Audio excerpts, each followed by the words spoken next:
si ngombwa ngo unyubahe niba ubona nabyo nakoze bishobora gutuma wanyubaha, kandi si ngombwa ngo unkunde niba ubona nari uw'igikundiro. Umwami Mazimhaka kuba yari yarakabutse ntibyamubujije kuba umwami. Ikaze, iyi ni Batozzo TV show.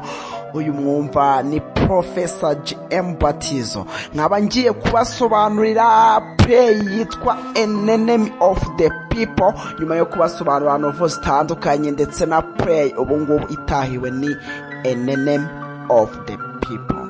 Ndagusaba ngo nkurikire witonze kugira ngo ataza kugira na kimwe kigucika. Iyi play An Enemy of the People ni play uyumva neza koko title ni umwanzi w'abantu, ariko se koko yitwa umwanzi w'abantu?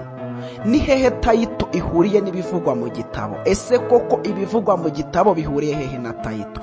Mu by'ukuri yakoresheje tekinike yitwa ironically, kuko umwanditsi w'iyi nkuru yashakaga kuvuga umuntu w'abantu avuga umwanzi w'abantu. Mu by'ukuri ugendeye ku byo story ivuga, turabonamo umugabo bita Dr. Stockman bamwita umwanzi w'abantu, ariko tugendeye ku byo what stories tell us, mu by'ukuri niwe muntu w'abantu. Bivuze ko yakoresheje inengura cyangwa ironically avuga ko ari umwanzi w'abantu. Mu by'ukuri according to his action ari umuntu w'abantu. Byumvikane neza, tekinike ya mbere yifashishije bayita ironically, kuko yayise umwanzi w'abantu. Mu by'ukuri ugendeye ku byo igitabo kitubwira ari umuntu w'abantu. Kugira ngo umenye story neza nuko ubanza ukamenya neza aba character ndetse ukamenya n'amasano bafitanye. Hano bamwe mu ba main character uzabonamo uwo bita Thomas Dr. Stockman, abari medical officer of the municipal baths, niwe uburi medical officer uyu nguyu Dr. Stockman Thomas. Abafite elder brother cyangwa mukuru bamwita Peter Stockman, abari mayor of the town. Abafite umugore bamwita Catherine, akagira abana batatu. Abo bana batatu harimo uwo bita Petra abari teacher, akagira undi mwana bita Jilif, akagira no bita Martin. Abo bose baba ari abana ba Dr. Stockman. Abo bana umwe afite imyaka 13, undi afite imyaka 10. Uyu Ejirif afite imyaka 13, mu gihe uyu Martin afite imyaka 10. Ndetse turaza kubonamo undi mu character witwa Martin Kill ni adoptive father wa Catherine, umugore wa Dr. Stockman. Uyu niwe wamureze, ariko twamufata nkaho ari we papa we. Martin Kill niwe papa wa Catherine, umugore wa Dr. Stockman. Turaza kubona mundi mu character uwo bita Vicky abari boss ownership, abari boss w'ubwato. Ubwo bwato buba bukora muri bath, ndetse iyo bath akaba afite mu mukozi, uwo mukozi ariwo bita Captain Hoster. Kandi turaza kubona mundi mu character, mwitonde mukurikiye mwitonze, turaza kubona ikinyamakuru mu story cyitwa The People's Messenger. People's Messenger ikoramo abanyamakuru batatu, umwe bamwita Harvestad, niwo editor muri People's Messenger. Tufite Mr. Billing niwe journalist, niwe munyamakuru mw'iki kinyamakuru cya People's Messenger. Tukagira usibyo ngo tugira Astraxen, uyu nguyu ni Prita, niwe Prita mw'iki kinyamakuru. Just abo nibo ba character bari mu story. Iyo wumvise amasano biba byoroshye kugira ngo umenye inkuru. Nkuko nabibabwiye at the beginning of the story, ugomba kumenya iyi story igizwe n'ama act 5. Ugomba kumenya se aya magiti yabereye hehe, act kuri act. Act ya mbere yabereye kwa Dr. Stockman, act 2 nayo yabereye kwa Dr. Stockman, act 3 ibera muri People's Messenger, act 4 iyo ibera kwa Dr. Stock kwa munzu ya Captain Hoster, niho iya kane ibera, ya gatanu ikabera nayo ibera muri iyo nzu aba yahungiyemo n'ubundi ya Captain Hoster. Just twihuse, iyi story yacu ni debate cyangwa ni ikiganiro maka nicyo yubakiyeho. icyo kiganiro maka, there is a conflict between two brothers. Hari abavandimwe babiri, Peter Stockman and Dr. Stockman. Umwe ni mayor of the town, undi akaba medical officer. Umwe ni doctor, undi akaba mayor w'umujyi. Mw'uwo mujyi harimo baths, harimo ubwogero. Ubwo bwogero kandi bufitiye runini uwo mujyi. Just at the beginning of story, tubona Dogita aza gukeka Dr. Stockman yuko ayo mazi ashobora kuba yaranduye, kuko ababona cases z'abantu benshi bahura n'ikibazo nyuma yo kuva mu ubwo bwogero. Afata sample y'ayo mazi akayohereza zimwe muri kaminuza ikomeye iba irimo aba expert badanje ngo bakore, agafata agasample k'ayo mazi ngo barebe ko hari ikibazo afite. Iyo akoze iyo sample asanga 100,000 of bacteria ziri mwayo mazi, arizo kubera tannery hari imyanda y'ibihu ava mu bihu by'inka babaze, hari utu insect tutagaragara tumanukira muri ya bafu, bituma iyo bafu yoroye 100,000 bacteria that caused the people to get sick after to come there. Just nk'umu doctor ntabwo ushobora kwihanganira ibyo bintu. At the beginning of story tuyitangira banyamakuru bari muri People's Messenger baje gusura Doctor because they have understood there is information he wants to give them. Just kuko bumvishe ko amakuru ashaka kubaha, badecidinga kujyayo ko kwa Dr. Stockman ngo bumve ibyayo makuru, koko abantu iyo bavuye mwiri ya bafu bagetinga sick. Yahagera baragana bakagira ibiganiro, ariko Dogita bababwira yuko ashaka kugaragaza ukuri. Akiba kiri kuganira, umukobwa wa Petra ni teacher, aba ari umwarimu, afata ibaruwa ku ipost akayiha papa we. Dr. Stockman ajya kuyisomera mu cyumba, agasanga koko bya bindi yakekaga ya bafu ifite ikibazo koko yaranduye. Yasanga ya bafu yaranduye, agata decidinga yuko agiye guha People's Messenger kwandika the people all society ikamenya ukuri kuri ibyo bintu. Wibuke the story yitwa In the Name of the People. Ese kuki Dogita urazi kumenya at the end kubera iki Dr. Stockman bamuhamagara In the Name of the People cyangwa umwanzi koko niwe mwanzi w'abantu? Iwe asanze mu by'ukuri nk'umudogita nka medical officer of the bath, asanze bath yarangiritse. None agiye afata test, none muri leta Petra umukobwa wamuzaniye asanze koko bya bindi 100,000 materials bacteria just ziri mu mazi, ariyo mpamvu zanduza abantu bavuye. After tumira People's Messenger, ariko Peter Stockman mukuru we aramubwira ati uramenye, atanga report kuri Baths Committee. Mukuru akamubwira Peter uramenye, ntuzibeshye ngo ushyire aya makuru hanze. Kubera iki? Buno iyi bath just ahandi hari technique ironically, aravuga ati aya mazi mu myaka 2 ishize ndetse n'umwaka umwe, in 1 years ago, even the before year, just inyungu yikubye ishuru tabara. Kubera iki? Abantu bateka babonye ababagurira, abafite amazu babona bayacumbikaho bitewe n'ubu bwoge. None wowe urashaka kubuhagarika. That is ironically how bwazanye ibyiza mu gihe abantu bari gupfa bahavuye. Nindi irony iri behind in the story. Dr. Stockman ashaka kumuha ruswa ngo atazabishyira hanze. Iwe aravuga ati sishobora gufata ruswa ngo nge ubwanjye nikize mu gihe abaturage bari gupfa kandi ari byo shinzwe. Peter Stockman akamubwira mukuru ati ubwo n'ubujiji uzahomba, nta kintu kimwe uzabona kinyungu mu gihe uzabishyize hanze iby'ubwogero. Ahubwo ikiruta nakwihera amafaranga cyangwa tukagabana amafaranga, ibyo kuvugurura ubwogero ntabwo ari byo. Dogita akamubwira ati buno bwogero bwagakwiye kuvugururwa bukazongera gukora bumeze neza. Umukuru wa Peter Stockman meya akamubwira ati oya, ubuno bwogero tubuhagaritse byasaba yuko bifata imyaka 5. urumva imyaka 5 ari igihe gito kugira ngo uzongere gukora. indi mijyi duturanye yazaba yaradutwaye abakiri, banga kubyumvikanaho. aya nabyo birangiza Act 1. muri Act 2 Dr. Stockman ajya muri People's Mission kureba. wibuke dufitemo abanyamakuru 3, dufitemo Mr. Birman, dufitemo Astraxen n'undi umwe Harvester editor editinga just yuko bagiye gushyira hanze ukuri. ariko umugore we Catherine aba afite ubwoba, akavuga ati se papa ibyo ni ibiki ugiye gukora?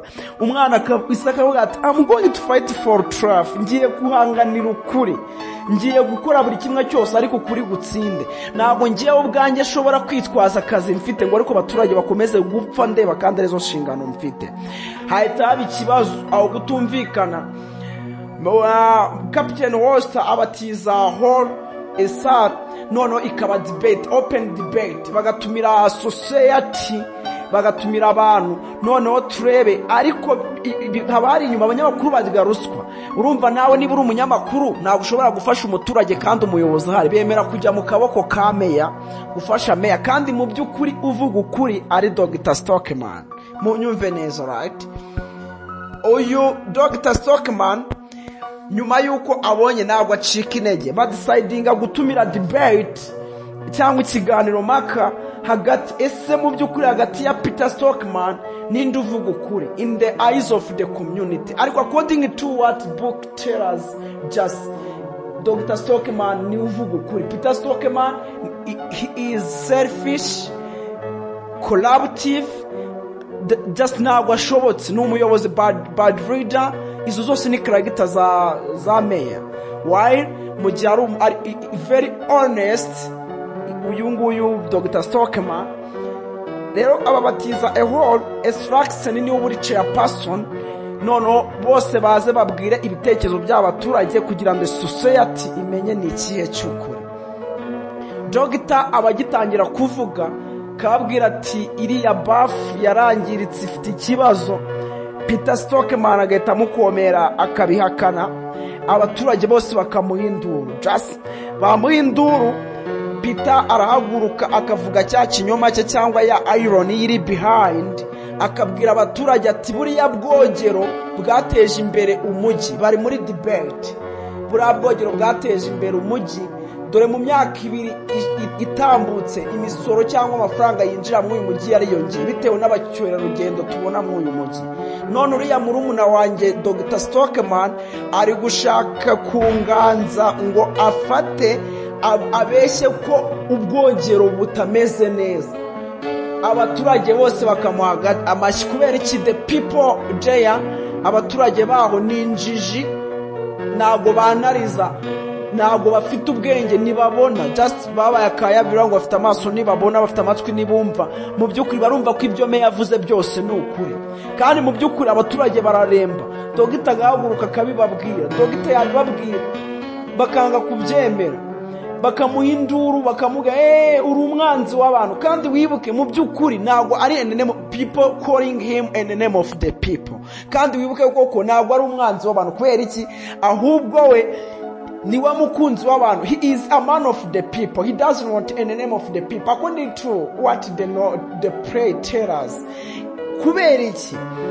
abantu bo muri kiriya gihe bose bumvaga ibyo bababwira bakabifata nk'ukuri, kandi mu by'ukuri meya ari kuzana imbere indaye, ari kubabwira bya nyirarureshwa. wari ufite Peter aravuga ati ubwogero bwagahagaze imyaka 5 bakabanza bakabukemura kubera bufite ibihumbi 100 bya bagiteria birimo, kubera hari ababagira inka bagiteria zirimo ziramanuka zikaya mu bwogero, abantu bajya kuhahogera bikarangira bapfuye.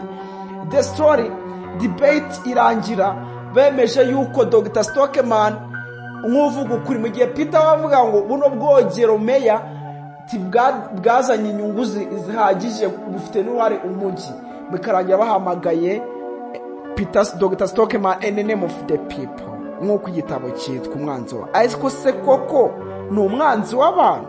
oya, ukurikije ibyo igitabo kitubwiye, the real enemy of the people is Peter, because to benefit himself, while the real man of the people is Dr. Stockman, because he is looking the interest of society or community in general. Just iyi story in the name of the people, nyuma yo kumukorenga in the name of the people, Peter yaramubwiye ati uzicuza nyuma. Ntabwo ati akeshi nta muntu yifuza kugira umuvandimwe iruhande rwe nawe utabyifuza, ariko umuvandimwe nkawe ntabwo wakifuza kumugira iruhande rwawe igihe kirekire. Dr. Stockman aramubwira ati ingaruka zose uzahura nazo uzazirengera. Nuko ati the story bigera kuri episode bamamaga umwanzi w'abantu Dr. Stockman, bikarangira ati the story Petra bagatangira kubona ingaruka zo kuba, bagatangira no kubihimura, kandi wibuka avuga ukuri. Bikarangira abana be kwishura abandi bana babahaye akato, bakabavuga ngo dore umwanzi w'abantu, niba abana b'umwanzi w'abantu. Abana Isaka babwira ati bana banje, ubwo ni Jeff na Morten, ati mugume hano, ati mubyihangane bizagenda neza. Ariko wibuke abanyamakuru baba barariye ruswa, nabo baba badashobotse bataramubane. Abwira abana bati nzashinga ishuri ryanjye ryiza kandi nzabigisha, ntabwo muzasubira muri aya mashuri yabo. Umugore akamubwira ati Peter, Dr. twigire hanze twigendere. Dr. Stockman akabwira umugore ati ese wizeye neza ko hanze hatari abantu babi nk'aba ngaba? At the end of story birangira n'ubundi na Petra abonye ibaruwa imwirukana, bakamwirukana ku kazi kubera amakosa yase. Tekereza uwo mumeya, aho umwana wawe he should lose dismissal, was dismissed on her job because her father's fault. Can imagine bakagukura ku inshingano zawe kubera amakosa ya papa wawe, bikarangira bamwirukanye ku kazi. Kandi wibuka aba ari umwarimu mwiza, ibaze ko abakora amasaha 6 ku munsi, mu gitondo, ku manywa amasaha 5, n'amasaha 4 mu gitondo n'amasaha 2 nimugoroba. Tekereza.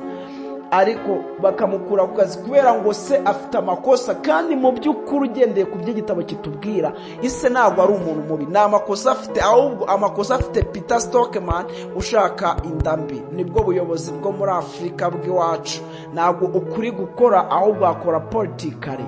At the end of story birangira Morten, Captain Hoster, uyu Captain Hoster nabo bamwirukanye ku kazi ke nawe azira Dr. Stockman. Vicky ibaze umubosi kuko watije Dr. Stockman inzu ye bayitera amadirishya bakayatera amabuye, uyu Captain Hoster akemera kumucumbikira. Yamucumbikira, Vicky boss we nyir'ubwato agahita amwirukana. Amenya gute ko yamwirukanye? Nuko abaje kureba Dr. Stockman ngo arebe ukuntu yaramutse, agasanga naho ngaho mwiyo nzu nayo bayangirije, yaba yamutije. Yarangiza akamubwira ngo usugiye kuntwara nigendere, akamubwira ati ubusinyi gutwaye nanjye banyirukanye, ahubwo ngiye gushaka kandi kazi. Vicky yanyirukanye. Catherine bikamutangaza bati Vicky uwo boss wawe ni nyabaki? Ubyumve neza, Vicky mwiyi nkuru niwe boss wa Captain Hoster. Captain Hoster akaba inshuti ya Dr. Stockman, ari wamutije aho kuba mu gihe abaturage bamaze kumuhamagara umuntu w'abantu muri debate atsinzwe, kandi mu by'ukuri ari uvuga ukuri, birangira ari we umucumbikiye. Story irangira bemeje yuko Catherine bahuye n'ingaruka. Dr. Stockman yirukanwe ku kazi, abana be birukanwe ku ishuri, umukobwa we bamwirukanye nawe ku kazi. Usibye ibyo kandi inshuti ye yabacumbikiye Morten, Captain Hoster, nawe bamwirukanye ku kazi. Inzu yabo igaterwa amabuye, the house stoned. Kandi usibye ibyo ngibyo gusa, nuko bamuhamagaye umuntu w'abantu akavuga ati ariko sinzacika intege, I can wear my best trouser when I'm going to fight for freedom. Ntabwo nshobora kwita ku byiza ngewe mfite mu gihe ngiye kurwanira ukuri, cyangwa se nshobora kwiyambika uruhu rwiza mu gihe abandi babayeho nabi. Ntabwo nshobora ngiye kwemera kubaho neza mu gihe abaturage b'umujyi babayeho nabi. Niyo mpamvu that is the end of story in the name of the people. Bakunda kubaza w'ikibazo mwitonde, bakabaza ngo who is real in the name of the people, hagati ya Peter na Dogita. ugendeye ku byo igitabo kivuga, Dogita niwe a man of the people, mu gihe Peter ari a name of the people, kubera abashaka inyungu ze ku giti cye kurusha gushaka inyungu rusange. Mwibutsa wakunze iyi play cyangwa ushaka ko hari igitabo tuzagusobanurira, nyandikira kuri nimero yanjye 0780253798, ubundi umubwire ni iyihe poem ushaka, iyihe story, ni ikihe cyamamare ushaka ko tuzagukoreraho documentaire, ndetse na ukande se na comment yose. Ushobora kuduha comment ushaka ukatwandikira, ntacyo bitwaye. Njyewe nari Professor Batozzo. Shalom, turabakunda cyane.